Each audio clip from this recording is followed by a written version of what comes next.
Senang sekali dapat berjumpa dengan saudara sekalian. Saat ini saya berkesempatan untuk bersama-sama dengan Bapak Pendeta Edi Saragi dalam perjalanan kami dari Kupang, Sabu, dan sekarang ini meneruskan perjalanan menuju ke Raijua dengan perahu motor ini. Pada kesempatan ini juga saya akan berbincang-bincang dengan beliau tentang beberapa hal, bagaimana kesan beliau sehubungan dengan Pulau Sabu ini. Ya, terima kasih. Kesan yang pertama ketika kami mengunjungi Pulau Sabu ini termasuk pulau yang cukup jauh dari Kupang apabila ditempuh dengan kapal laut, karena memakan waktu sampai belasan jam. Tapi saya melihat bahwa kehidupan di Pulau Sabu juga kehidupan yang menyenangkan, karena sumber-sumber penghasilan yang dapat diperoleh oleh masyarakat di Sabu ini dari laut terutama, sehingga hasil laut itu juga mendatangkan penghasilan sehari-hari bagi masyarakat di Sabu. Ngomong-ngomong, kami ingin tahu pengalaman pertobatan Bapak begitu. Ya, kalau pengalaman pertobatan, saya sedikit flashback. Saya ini berasal dari keluarga Kristen juga.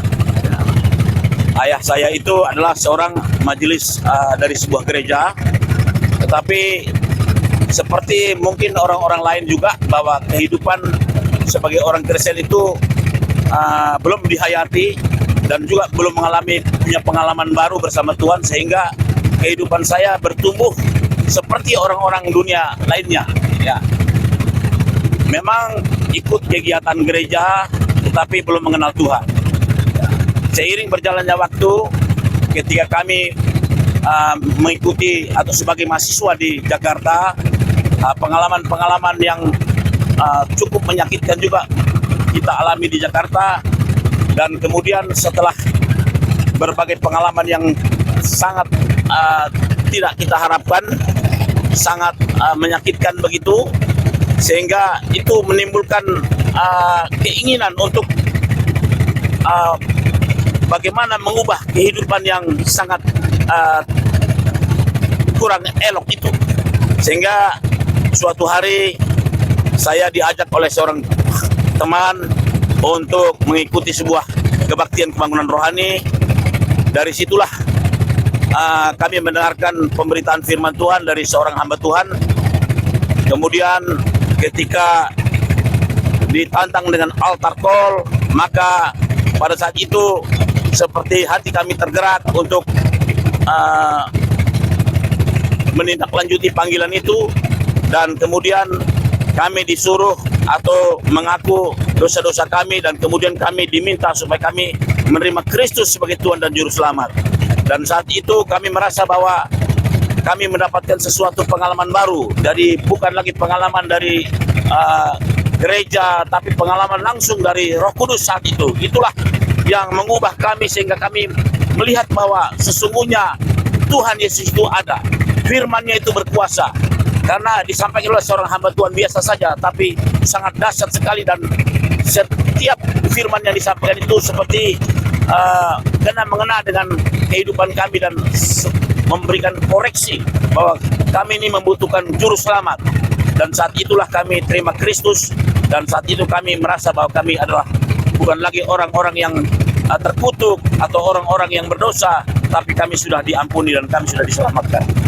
Setelah pengalaman itu, Bapak bisa memberitahukan kepada kami sampai Bapak ada di Kupang dan terlibat dalam pelayanan, bahkan sampai menjadi seorang gembala, walaupun sebagai pegawai negeri. Saya mengalami kelahiran baru atau menerima baptisan air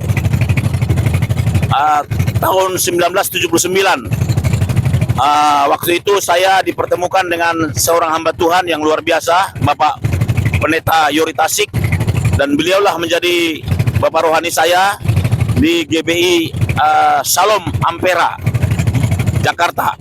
Kemudian setelah itu, setelah saya tamat sarjana muda, saya mencoba peruntungan untuk melamar beberapa pekerjaan di Jakarta. Ternyata tidak berhasil. Ternyata Tuhan tuntun kami harus ke Nusa Tenggara Timur. Di Nusa Tenggara Timur kami sudah mendapatkan kesempatan untuk menjadi seorang CPNS waktu itu tahun 1980, dan kami ditempatkan di pemerintah Provinsi Nusa Tenggara Timur, yaitu Dinas Pendapatan Daerah. Nah, setelah di Dinas Pendapatan Daerah itu, kami tetap punya kerinduan karena hati kami sudah diubahkan mencari tempat ibadah yang cocok dengan kami. Dan waktu itu pertama-tama kami di berbagai gereja seperti Pantai Costa di Indonesia dan GPPS itu kami pernah jalani, tetapi oleh karena kami ini adalah lahir dari GBI, maka kami dipertemukan dengan hamba Tuhan Bapak Pendeta FS Detan. Kemudian Bapak FS Detan inilah yang merekrut kami untuk diterjunkan dalam berbagai pelayanan. Waktu itu kami masih seorang PNS dan belum menjadi orang hamba Tuhan. Setelah beberapa tahun kami menjadi hamba Tuhan di gereja GBI, kemudian oleh hamba Tuhan yang senior ini melihat kami mungkin sudah bisa ditabiskan menjadi seorang pendeta pembantu. Pada tahun 1992 kami ditabiskan menjadi pendeta pembantu. Setelah itu, seiring berjalannya waktu, tahun 1995 kami ditabiskan lagi menjadi pendeta muda. Kemudian tahun 1997 kami ditabiskan menjadi seorang pendeta di Jakarta bersama-sama dengan beberapa sahabat seperti Bapak Pendeta Kirinius Boleh, Pendeta John Fanggidai, dan Pendeta Tommy Hanas.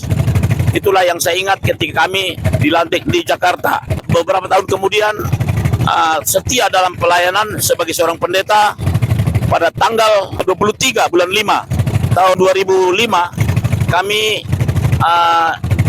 dinobatkan menjadi seorang gembala, dan saat itulah sampai hari ini kami menjadi seorang gembala di GBI, dan saat ini saya memposisikan diri sebagai gembala senior sebab pengembalaan yang selama belasan tahun itu telah kami alihkan dan telah kami tugaskan seorang putri kami untuk menggantikan kami. Menurut Bapak, dalam pengalaman pelayanan, selain sebagai gembala kan Bapak terlibat juga di organisasi. Sebagai sekretaris BPD, wakil ketua BPD di BB. Apa suka duka gitu yang Bapak alami dalam pelayanan, termasuk juga terlibat aktif dalam kegiatan organisasi GBI?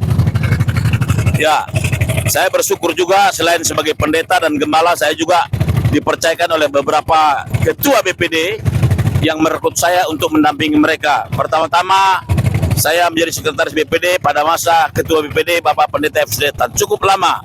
Dan setelah itu juga selama 10 tahun bersama Bapak Ketua BPD Kirinius Boleh, mendampingi beliau sebagai wakil ketua. Banyak pengalaman dan banyak banyak hal yang kami bisa kerjakan bersama-sama, dan kami lihat meskipun di sana sini masih banyak kekurangan, banyak hal yang belum kami kerjakan, tapi saya bersyukur bahwa kami ikut serta memberikan sumbangsih untuk mendatangkan perbaikan-perbaikan di organisasi GBI ini. Selain di organisasi GBI juga, kami juga dipercayakan menjadi sekretaris PWPGLI Nusa Tenggara Timur memasuki periode yang kedua ini, dan kami juga pernah sebagai pengurus PGI. Sampai hari ini kami sebagai tim auditor. Saya tahu Bapak Pendeta ini memang sudah sering kali ke Pulau Sabu, tapi ke Raijua baru pertama kali kan. Apa yang menarik Bapak mau ke Raijua sih ketika saya ajak untuk bersama-sama dalam rangka pelayanan di Raijua, sehingga kita ada di atas perahu motor ini? Ya, Bapak Ibu dan saudara sekalian, saya sangat rindu ke Raijua itu, oleh karena ketika saya berada di Kupang, saya membaca atau mendengar ada sebuah jemaat GBI yang diberi nama Gereja Betel Indonesia Jemaat Benci Dosa. Saya pikir waktu itu ini hanya gurauan saja, tapi ternyata gereja itu ada, dan dalam buku laporan BPD pada periode yang lalu itu nama itu ada, sehingga nama itu sangat menyentuh hati saya dan saya sangat ingin sekali melihat bagaimana sebenarnya GBI Benci Dosa itu. Oleh sebab itu, ketika saya diajak oleh Pak Ketua BPD untuk ke Raijua, saya sangat antusias sekali. Kalau hanya sampai di Sabu saja, saya sudah belasan kali ke Sabu, ke Seba. Tapi ke Raijua ini baru pertama kali ini. Oleh karena itu, nama itu sangat membuat hati saya ingin sekali untuk sampai ke Jemaat Benci Dosa itu. Ya, saya ingin supaya bersama-sama nanti foto di sana, dan itu menjadi kesaksian saya kemanapun saya berada bahwa GBI adalah salah satu gereja yang benci dosa, dan itu ada diwakili oleh jemaat yang ada di Raijua. Haleluya, pulau terluar dari Indonesia. Demikian wawancara eksklusif dengan hambanya Bapak Pendeta Edi Saragi di atas perahu motor Fatuleu seperti yang saudara lihat ini. Ini dia. Tuhan Yesus memberkati. Salam.